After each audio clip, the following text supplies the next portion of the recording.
Welcome to this lecture on Origins, Part 1, Genesis 1 through 3. We are going to begin in this first section with some translation notes. Right from the beginning in Genesis 1:1, there are differences in modern English translations. We have the NRSV, which reads, "In the beginning when God created the heavens and the earth."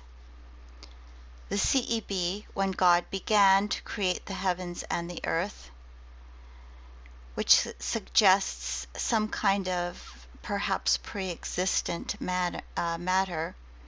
And then the NIV, "In the beginning God created the heavens and the earth," which is the more traditional reading.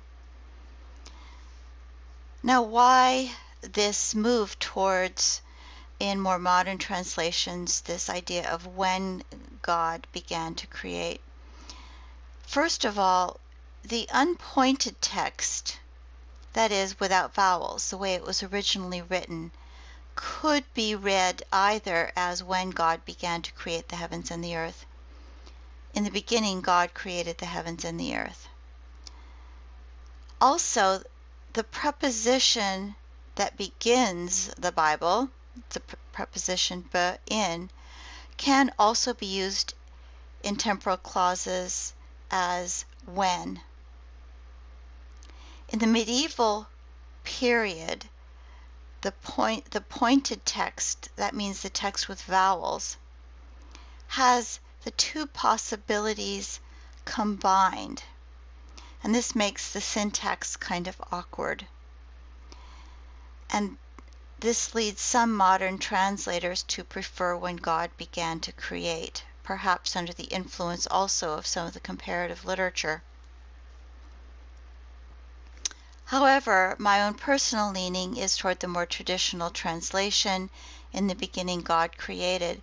For one thing, the ancient texts seem to follow that syntax. So you have the Septuagint and the Aramaic translations. "In the beginning God made the heavens and the earth," the Septuagint, and the three Targums. "In the first times the Lord created the heavens and the earth." "At the beginning the Lord created the heavens and the earth." "In wisdom the Lord created," which is interesting. Perhaps a reference to Proverbs 8. Also, other temporal clauses that have no definite article, which is lacking in the medieval text, are translated as definite.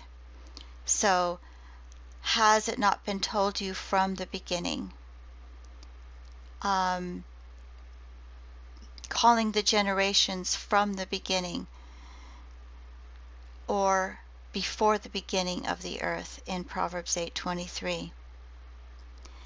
Using a temporal clause with "when" creates a problem at the beginning of verse 2, since there is a conjunction. One would have to read something like, "When God began to create the heavens and the earth, and the earth was without form and void." It's just kind of an awkward transition, so I go with the more traditional reading. Our second translation note has to do with the word bara, for create. This isn't perhaps so much a translation issue as trying to get at some of the uses of the word. What does it mean? What is it referring to? This word bara in the Old Testament is specifically theological, and the subject is always God. It is used in contexts of the origins of the world, as in Genesis 1 and 2. It is used in the sense of a work in progress or continuing maintenance and ordering of the world.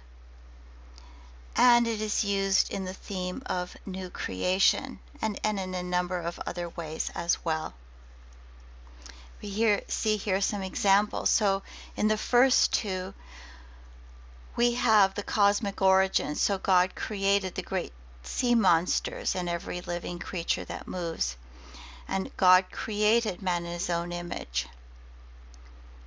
In Psalm 51, we have a sense of ongoing creation.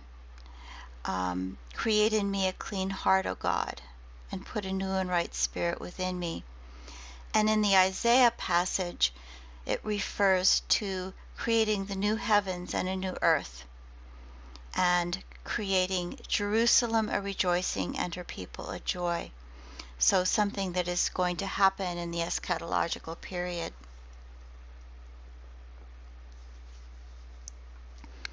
And finally, just a discussion of this lovely phrase, tohu vavohu, or tohu vabohu. I won't get into the Hebrew pronunciation. This is what the earth was at the very beginning, before God begins to make it into something productive and a place for life.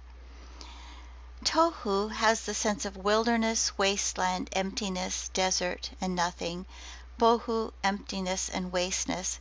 And the idea seems to be that which is non-fruitful, disordered, not capable of supporting life, empty.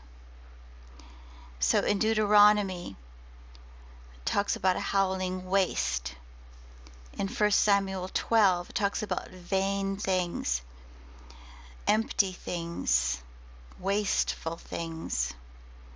Isaiah 24, the city of chaos is broken down, disordered things.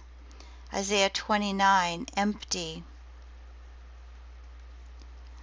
Isaiah 40:23, nothing, negligible. Isaiah 45, notice this, he established it, he did not create it a tohu, sometimes translated chaos, he formed it to be inhabited. So it's this sense that tohu is not inhabitable. We have both words used in Jeremiah 4:23. I looked on the earth, and lo, it was waste and void, or tohu vavohu, and to the heavens, and they had no light, referring back to before creation. And finally in Job, a pathless waste, something where there's no way through it, and it is not inhabitable.